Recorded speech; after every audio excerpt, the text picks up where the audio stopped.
आज के वीडियो में कक्षा 10वीं की हिंदी चैप्टर नंबर 4 जो एक नगर कहानी है और इसके लेखक कौन है? सुजाता। इस वीडियो में हम चैप्टर नंबर 4 को बढ़िया से पढ़ेंगे और इसका संपूर्ण हिंदी अर्थ आप लोग को बताएंगे, साथ साथ इसका ऑब्जेक्टिव क्वेश्चन भी कराएंगे। तो इस वीडियो को लास्ट तक जरूर देखिएगा। चलिए हम चैप्टर नंबर 4 को स्टार्ट करते हैं। पढ़ने के लिए क्या है, सबसे पहले हम लेखक परिचय बताते हैं। सुजाता का वास्तविक नाम क्या है? एस रंगराजन। क्या नाम है? सुजाता का वास्तविक नाम क्या है? रंगराजन। ये ऑब्जेक्टिव में प्रश्न पूछ सकता है। इसका क्या नाम है? वास्तविक नाम रंगराज एस। क्या नाम है? एस रंगराजन। रंगराजन किसका नाम है? सुजाता का वास्तविक नाम है। इनका जन्म कब हुआ था? 3 मई 1935 ईस्वी में चेन्नई में। जन्म कब हुआ था? 3 मई 1935 ईस्वी में। कहाँ? चेन्नई तमिलनाडु।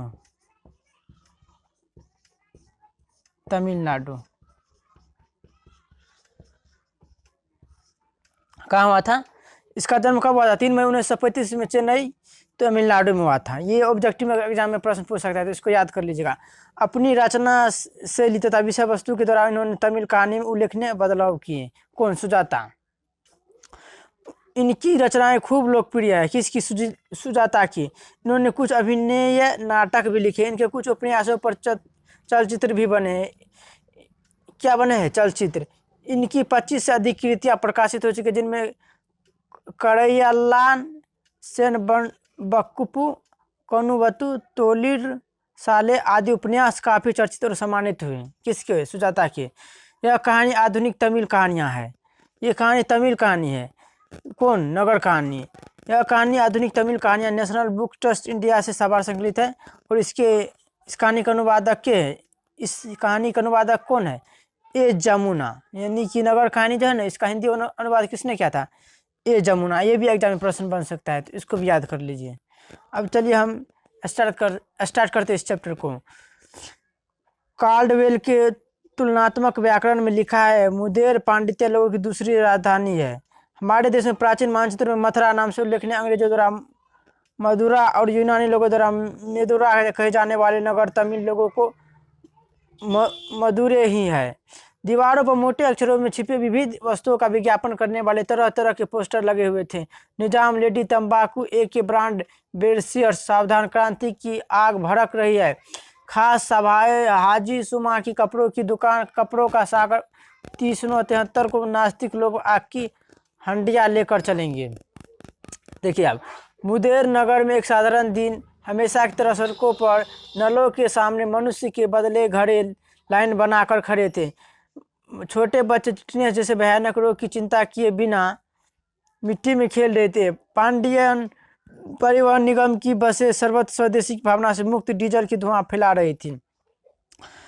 कलफ लगी निकड़ कमीज पहने, प्रोटीन की कमी से पीड़ित से पुलिस वाले इधर उधर आने जाने वाले वाहनों और मनुष्यों की गति को नियंत्रित कर रहे थे।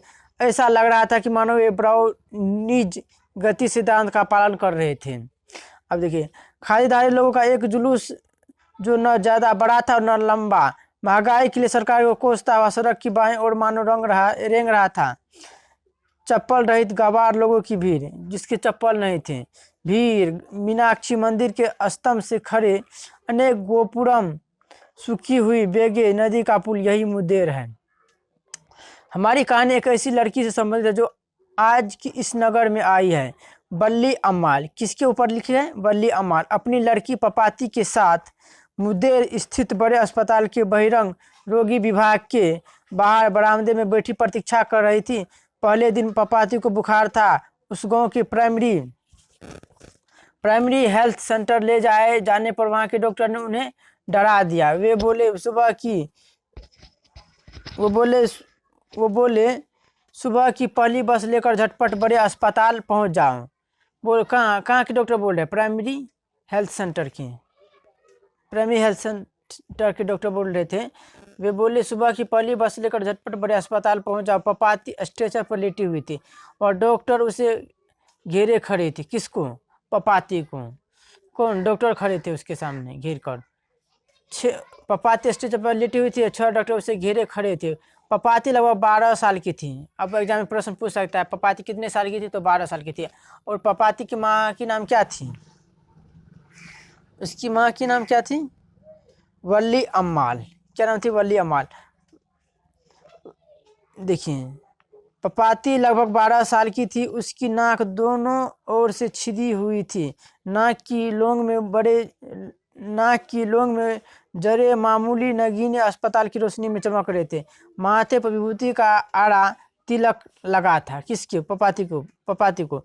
छाती तक चादर उठाई हुई थी। उसमें से बाहर निकले हाथ दुबले पतले से लग रहे थे। बुखार की तेजी के कारण पपाती बेहोश सी पड़ी थी। उसका मुंह खुला हुआ था। किसका? पपाती का। बड़े डॉक्टर ने उसका सिर घुमाकर देखा, आंखों की पलकों को उठाकर देखा, गालों को उंगली से दबाकर देखा, खोपड़ी को उंगलियों से ठोक ठोक कर उसका परीक्षण किया। बड़े डॉक्टर विदेश से शिक्षा पाकर लौटे थे। उस अस्पताल में जो ले गए थे, वहाँ के बड़े डॉक्टर कहाँ से शिक्षा लेकर आए थे? बड़े डॉक्टर विदेश से शिक्षा पाकर लौटे थे। स्नातकोत्तर कक्षाओं को पढ़ाते थे। वे प्रोफेसर थे। उनके चारों ओर खड़े डॉक्टर उनके छात्र थे। वे बोले, acute case of meningitis notice दी। वल्ली अम्माल न समझ में आने वाली उनकी बातों को सुनती अत्यंत चिंतित होकर अपनी पुत्री को एकटक देख रही थी। वल्ली अम्माल जो थी, उसकी बातों को नहीं समझ सकी डॉक्टर को, अपनी पुत्री को एकटक देख रही थी। चारों ओर खड़े डॉक्टर ने बारी बारी से आकर ऑप्थल्मोस्कोप की सहायता से उस लड़की की आंखों की भीतरी भाग का परीक्षण किया। टॉर्च से रोशनी फेंक कर यह देखा कि उसकी पुतलियां हिलती है या नहीं। फिर अपनी अपनी कॉपियों पर आवश्यकता अनुसार टिप्पणियां लिख ली। बड़े डॉक्टर बोले, कह दीजिए कि इसे एडमिट कर ले। वल्ली अम्माल ने बारी बारी से उनके चेहरों की ओर देखा। डॉक्टर में से एक बोला, माताजी, इस लड़की को तुरंत अस्पताल में भर्ती करना होगा। यह देखिए, वहाँ जो सज्जन बैठे हुए हैं उनके पास जाइए। आपकी चिट कहाँ है? वल्ली अम्माल के पास चिट नहीं थी। कोई बात नहीं, वे दे देंगे।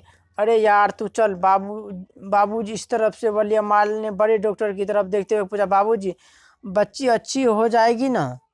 कौन पूछ रही है? वल्ली अम्माल, पपाती की माँ। पहले इसे एडमिट करवा दे, हम इसकी देखभाल करेंगे। डॉक्टर धनशेखरन, इस केस को मैं स्वयं देखूंगा। कौन बोल रहा है? डॉक्टर धनशेखरन। दूसरे लोगों द्वारा घिरे हुए किसी मंत्री की तरह वहां से चल दी। डॉक्टर धनशेखरन वहां बैठे श्रीनिवासन को सारी बातें समझाकर बड़े डॉक्टर के पीछे दौड़े। श्रीनिवासन ने वल्ली अम्माल की ओर देखा। अम्मा इधर आओ, तुम्हारा नाम क्या है? अरे वो हरामजादे, वह रजिस्टर उठा। वल्ली अम्माल, पेशेंट का नाम? वे मर चुके हैं। श्रीनिवासन ने सिर उठाकर देखा। पेशेंट यानी रोगी? किसे भर्ती करना है? मेरी बेटी को। नाम क्या है? श्री वल्ली अम्मा, क्या मजाक कर रही है? तेरी बेटी का नाम क्या है? पपाती है। ईश्वर, ये ले, इस चिट को लेकर सीधे चली जा। वहाँ सीढ़ियों के ऊपर एक सज्जन कुर्सी पर बैठे मिलेंगे। वे लोगों से वेतन आदि के बारे में पूछताछ करते हैं। उन्हें यह चिट दे देना। बच्ची का क्या होगा? बच्ची को कुछ नहीं होगा, उसे यहाँ लेटी रहने दे। तेरे साथ कोई नहीं आया, तू जा। वहाँ विजय रंगम कौन है? पूछ रहे हैं पपाती। वल्ली अम्माल पपाती को अकेली छोड़कर नहीं जाना चाहती थी। वहाँ की लंबी कतार देखकर और वहाँ फैली एक विशेष गंध के कारण जी मिचलाने लगा। उसे अपने मृत पति पर बहुत गुस्सा आया। वह चिट लेकर सीधे चली गई। कुर्सी खाली पड़ी थी। उसकी पीठ पर धूल जमी हुई थी। पास बैठे एक व्यक्ति को उसने चिट दिखाई। उन्होंने कुछ लिखते हुए कनखियों से उस चिट की ओर देखा। माँ जी, तनिक ठहरो, उन्हें जाने दो, कहकर खाली कुर्सी की ओर संकेत किया। वल्ली अम्माल के मन में अपनी बेटी के पास लौट जाने की तीव्र इच्छा जगी। उस अनपढ़ स्त्री के हृदय में इस प्रश्न ने अत्यंत विशाल रूप ले लिया कि मैं यहाँ प्रतीक्षा कर रहा हूँ या बच्ची के पास लौट आऊँ। कौन समझ रहे हैं? वल्ली अम्माल। उसे यह पूछते हुए डर लग रहा था कि क्या उन्हें आने में बहुत देर लगेगी। वेतन के बारे में पूछताछ करने से सज्जन अपने भांजे को भर्ती करवा कर आराम से लौटे। आकर कुर्सी पर बैठे। उन्होंने 3 बार नसवार ली। फिर रुमाल को रस्सी की तरह खड़े होना चाहिए, फतिंगों की तरह झुंड बनाकर चले आओगे तो कैसे काम चलेगा। 30 मिनट तक इंतजार करने के बाद वली अमाल के हाथ की चीट को जैसे किसी ने छीन सा लिया। इस चिट पर तो डॉक्टर साहब के दस्तखत ही नहीं है, जाकर डॉक्टर साहब के दस्तखत करवा लें। किसको बोल रहे हैं? वली अमाल को। मुझे इसके लिए कहाँ जाना होगा? तू कहाँ से आई है? मुना डिप्टी से। अच्छा, मुना डिप्टी से। काका क्लर्क जोर से हंस फिर बोले, अपनी यह चिट मुझे दे दो, मुझे दे दे।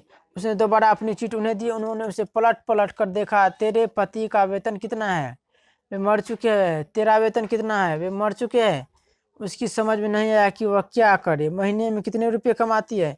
जब फसल काटने जाती हूँ तब वेतन के रूप में धान मिलता है, दूसरे मौके पर बाजरा रागी आदि मिलता है। कौन बोल रही है?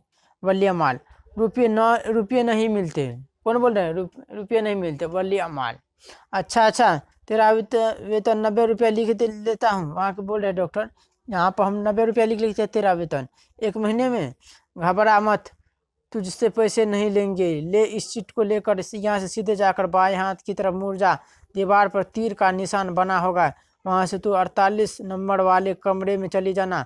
वली अमाल ने उस चिट को दोनों हाथों में ले लिया। क्लर्क ने उसे जो संकेत दिए थे उनसे उसके सरल मन में और अधिक उलझन पैदा हो गई। हवा के झोंकों में पड़े कागज के टुकड़ों की तरह वह अस्पताल में इधर से उधर भटकती रही। फिर वह पढ़ना नहीं जानती थी। उस समय उसके ध्यान से यह बात उतर गई थी कि उसे 48 नंबर वाले कमरे में जाना है। लौटकर उस क्लर्क से दोबारा कुछ पूछते हुए उसे डर लग रहा था। किसको? वली अमाल को। अचानक उसने अपने पास से 2 रोगियों को एक ही स्ट्रक्चर पर ले जाते देखा। उनमें एक बैठा हुआ था, दूसरा उधर लेटी अवस्था में पी रहा था। दोनों की नाक में नली डाली गई थी। दूसरी ओर एक ट्रॉली में एक चौड़े मुंह वाले बर्तन में सांभर मिला भात ले जा रहे कुछ सफ़ेद टोपीधारी लोग दिखाई दिए। सभी प्रकार से सुसज्जित सफ़ेद कोट पहने, स्टेथोस्कोप को माला की तरह गले में डाले हुए डॉक्टरनियाँ सामने से निकली। पुलिस वाले, चाय कॉफ़ी वाले, नर्स, सभी लोग सभी दिशाओं में आ जा रहे थे। वे लोग जल्दी में थे। उन्हें रोककर कुछ पूछते हुए उसे डर लग रहा था। उसकी समझ में नहीं आया कि वह उनसे क्या पूछे। किसी एक कमरे के सामने लोग भीड़ लगाए खड़े थे। वहाँ एक आदमी उसके हाथ की चिट की तरफ पीले रंग की बहुत सारी चीटें जमा किए हुए थे। उसने अपनी चिट पर उस आदमी को दे दी। उसने बिना देखे उसकी चिट लेकर रख ली। बाहर बेंच पर बैठे सभी अपनी बारी की प्रतीक्षा कर रहे थे। वली अमाल को पपाती की चिंता सताने लगी। लड़कों, वहाँ अकेली पड़ी है जिस पर आदमी ने चिट्ठी इकट्ठी की थी, वह एक एक का नाम लेकर पुकार रहा था और उन्हें उसी क्रम से बैठाता जा रहा था। चिट पर पपाती का नाम पढ़कर वह बोला, ऐसे यहाँ क्यों लाई? ले इसे लेकर सीधे चली जा। और वह चिट वली अमाल को वापस दे दी। इस पर वह बोली, बाबूजी, मेरी समझ में नहीं आया कि मुझे कहाँ जाना है। कुछ सोचकर उसके सामने से जाते एक व्यक्ति को रोककर कहा, अमलराज, माताजी को 48 नंबर का कमरा दिखा दे। वली अमाल से वह बोला, इस आदमी के पीछे पीछे चली जाओ, ये वही जा रहे हैं। उसे अमलराज के पीछे भाग कर जाना पड़ा। वहाँ एक और बेंच पर दूसरे लोगों की भीड़ दिखाई दी। एक आदमी ने उसके हाथ की चीट ले ली। सुबह से भूखे होने के कारण और अस्पताल में फैली विशेष गंध के कारण वली अमाल का सिर चकराने लगा। किसका? वली अमाल का। आधे घंटे बाद उसका नाम पुकारा गया। वह कमरे के अंदर गई। आमने सामने 2 लोग बैठे पेंसिल से कुछ लिख रहे थे। उनमें से एक व्यक्ति ने उसकी चीट अपने हाथ में ली और उसे उलट पलट कर ध्यान से देखा। बहिरंग रोगी विभाग से आई हो। वह इस प्रश्न का उत्तर न दे सकी। चिट पर लिखा है कि रोगी को एडमिट किया जाए। इस समय जगह नहीं है। कल सुबह ठीक 7:30 बजे आ जाना, समझी? बाबूजी, कहाँ आना होगा? यही आना, सीधे नहीं आ जाना, समझी? सीधे यहीं आ जाना, समझी? उस कमरे से बाहर आते ही वली अमाल को अपनी बेटी पपाती की बहुत चिंता सताने लगी, जिसे वह लगभग 1.5 घंटे से अकेला छोड़ आई थी। वह उसके पास लौटने का रास्ता नहीं पा सकी। अस्पताल के सभी कमरे एक जैसे थे। उसे लगा मानो एक ही आदमी घूम घूम कर अस्पताल के अलग अलग कमरों में बैठा हुआ है। एक वार्ड में अनेक रोगी लेटे हुए थे जिनके हाथ पैरों को ऊंचा करके उन पर वजन बांधा गया था। एक कमरे में क्रम से लेटे छोटे छोटे बच्चे मुंह बना कर रो रहे थे। मशीनों, रोगियों और डॉक्टरों की उस भीड़ में वापस लौटने का रास्ता न पा सकी। कौन? वली अमाल।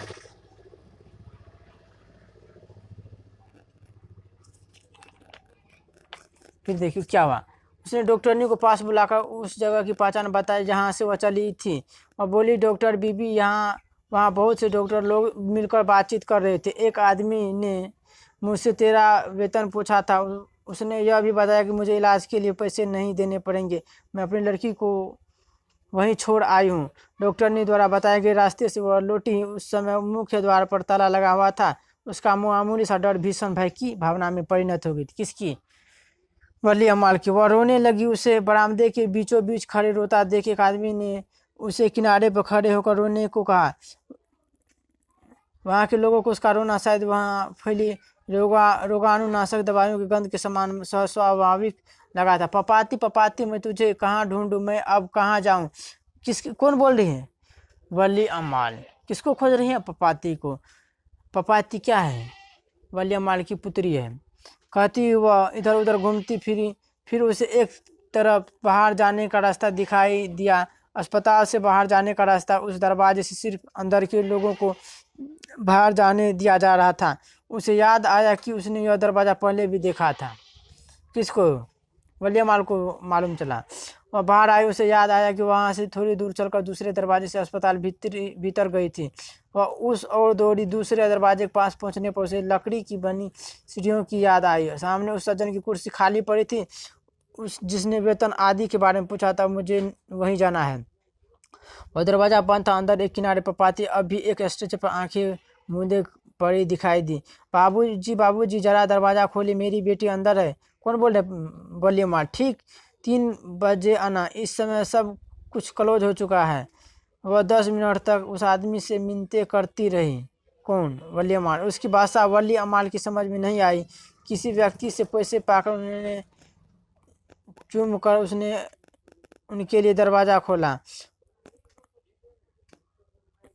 व्यक्ति से पैसे पाकर उन्हें चुन कर उसने उनके लिए दरवाज़ा खोला। उस रास्ते में वह झटपट अंदर भागी। अपनी बेटी को उठाकर छाती से लगाया और अकेले ही आकर एक बेंच पर बैठकर खूब रोई।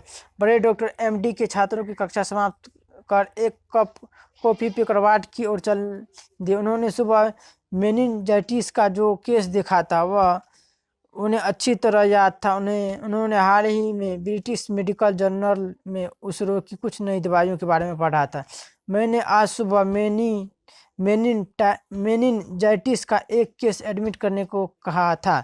12 साल की वह लड़की कहाँ है? डॉक्टर साहब, आज यहाँ कोई भी एडमिट नहीं हुआ। अब आगे देखिए, क्या एडमिट नहीं हुआ? मैंने उसे एडमिट करने का खास आदेश दिया था। धनशेखरन, क्या आपको याद है? याद है डॉक्टर साहब। पाल, आप जाकर पता करके बताइए उस केस को इन लोगों ने कैसे मिस कर दिया। पाल सीधे नीचे गए और उन्होंने आमने सामने बैठे दोनों लड़कों से पूछताछ की। क्या करे बाबूजी, आप लोग एडमिट लिख कर चीट पकड़ा देते हैं। यहाँ वार्ड में खड़े होने की भी जगह नहीं है। स्वामी बड़े डॉक्टर साहब पूछताछ कर रहे हैं। वे लोग उनके परिचित है। हो सकता है मैं क्या जानूँ। 12 साल की कोई लड़की मेरे पास नहीं आई। हो सकता है उसके बदले कोई और आया हो। मैंने सभी लोगों को कल सुबह 7:30 बजे आने के लिए कह दिया। रात को 2-3 बेड खाली हो जाएंगे। इमरजेंसी हो तो पहले बता देना चाहिए। हाँ, इस बात का संकेत भी दे देना चाहिए कि बड़े डॉक्टर उस केस में इंटरेस्टेड है। वे लोग उनके रिश्तेदार हैं। वली अमाल की समझ में नहीं आया कि वह अगले दिन सुबह 7:30 बजे तक क्या करें। अस्पताल के वातावरण से उसे अत्यंत भयभीत कर दिया था। वह नहीं जान सकी कि उसे अपनी बेटी के पास रहने देंगे अथवा नहीं। क्षण भर के लिए वह कुछ सोचती रही। फिर उसने बेटी को उठाकर अपनी छाती से लगा लिया। उसके सिर को अपने कंधे से टिका कर और हाथ पैरों पर लटकता छोड़कर वह उसे लेकर अस्पताल से बाहर आई। पीले रंग की एक साइकिल रिक्शा पर सवार हुई। रिक्शे वाले ने से बस स्टैंड चलने के लिए कहा। वाट नसेंस, कल सुबह 7:30 बजे, तब तक वो लड़की मर जाएगी। डॉक्टर धनशेखरन, आप स्वयं ओपीडी में जाकर देखिए, वह बोली। वह वहीं होगी। इन दुष्टों के वार्ड में कोई बेड खाली नहीं है तो क्या? हमारे विभाग के वार्ड में एक बेड खाली है, उसे वह बेड दिलवा दीजिए। जल्दी कीजिए डॉक्टर साहब, उसे किसी के लिए रिजर्व करके रखा गया है। I don't care, I don't that girl admitted now, right no. बड़े डॉक्टर साहब आज तक इस तरह चिल्लाकर नहीं बोले थे। अतः डॉक्टर धनशेखरन पाल और हेड नर्स मिरांडा सभी घबराकर वलियामाल को खोजने ओपीडी की ओर दौड़े। इससे मामूली बुखार ही तो है। आपस मुनांडी पट्टी ले चलती हूँ, वहाँ के वैद्य जी को दिखा दूंगी। गाँव के अस्पताल नहीं ले जाऊंगी, वहाँ के डॉक्टर साहब ने ही तो मुझे डराकर मुदेर जाने को कहा था। इसके माथे पर खिरिया मिट्टी का लेप कर दूंगी। कौन बोल रहे हैं? पल्ली अमाल। ओझा से झाड़ फूक करवा लूंगी, सब ठीक हो जाएगी। साइकिल रिक्शा बस अड्डे की ओर बढ़ता जा रहा था। वली अमाल ने मन्नत मानी, यदि पपाती ठीक हो जाएगी तो वेदीश्वरन जी के मंदिर जाकर दोनों हाथों में रेज गाड़ी भरकर भगवान को भेंट चढ़ाऊंगी। इस चैप्टर में नगर चैप्टर का हमने पूरा जितना भी ऑब्जेक्टिव जो क्वेश्चन पूछा गया था वो भी हम बताए। वीडियो कैसा लगा हुआ कमेंट बॉक्स में ज़रूर बताइए। मिलते हैं अगले वीडियो में।